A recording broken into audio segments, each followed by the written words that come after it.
Does that feel familiar? The chaos, the anxiety, the feeling that you've already lost the day before it's even begun? For most of us, our mornings aren't a launch pad, they're a battlefield.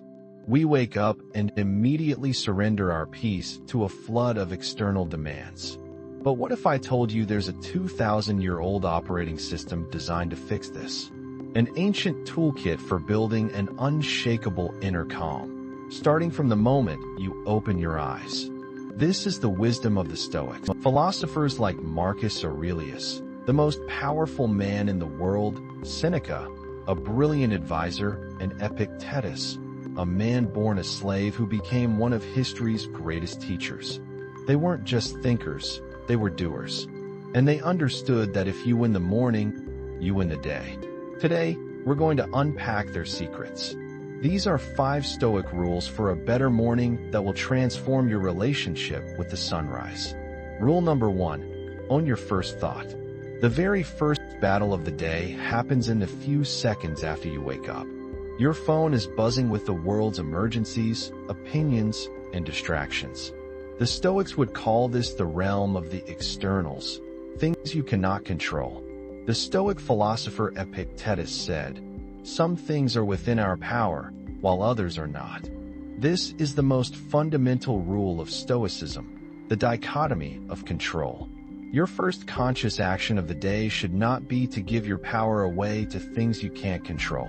So, the rule is simple. Before your feet touch the floor, before your fingers touch your phone, take 1 minute. Just one. In that minute, you don't check emails. You don't check social media. You simply lie there and focus on the one thing you absolutely control, your own mind. Acknowledge that you are awake. Feel the air you breathe. Remind yourself, my thoughts, my responses, and my actions today are mine. You are reclaiming your attention before the world has a chance to steal it. This small act of resistance builds your inner citadel, your fortress of tranquility, brick by brick. Rule number 2, prepare for friction. The Stoics were realists, not optimists. They knew the day would be filled with obstacles.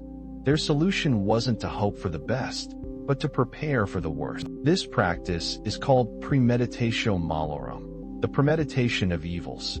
It sounds negative, but it's actually a superpower.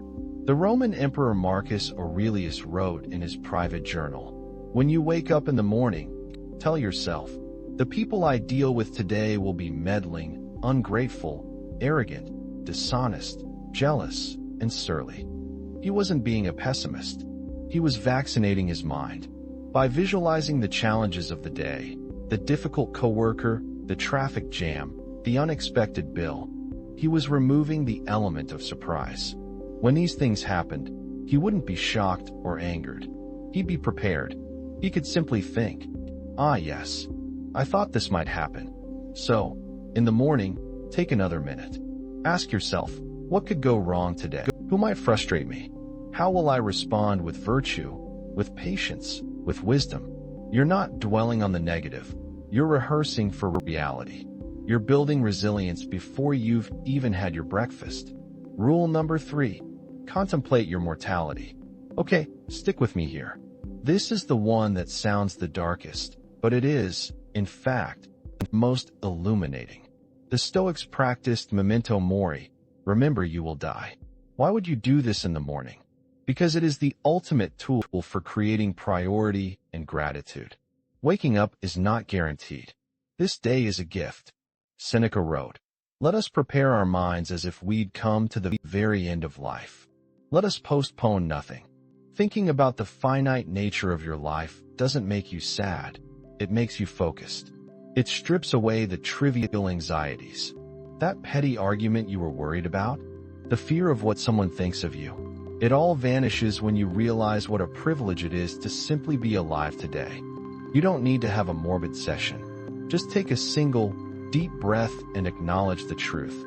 This day is a bonus. How will I use it? This simple thought infuses every moment that follows with a sense of urgency and profound appreciation. Rule number 4, journal on 2 things. If you want a blueprint for Stoic practice, read the Meditations by Marcus Aurelius. It was never meant for publication. It was his private journal, his tool for self-improvement. Your morning journal doesn't have to be a novel. It should be a surgical strike. The Stoics would advise focusing on two things. First, what you are grateful for. Not just the big things, but the small. The comfort of your bed, the taste of your coffee, the silence of the early morning. Gratitude, for the Stoics, was a logical recognition of what you have, rather than a longing for what you don't. Second, what virtue you want to practice today. Maybe it's patience in traffic. Maybe it's courage in a difficult conversation. Maybe it's discipline to focus on your work. By writing it down, you are setting a clear intention. As Seneca said, if a man knows not which port he sails, no wind is favorable. This practice takes less than 5 minutes, but it aligns your mind with gratitude and purpose. And finally, rule number 5, embrace your duty. There's a famous passage where Marcus Aurelius scolds himself for not wanting to get out of his warm bed. He asks himself, so you were born to feel nice? Instead of doing things and experiencing them, don't you see the plants, the birds, the ants and spiders and bees going about their individual tasks, putting the world in order as best they can? And you're not willing to do your job as a human being.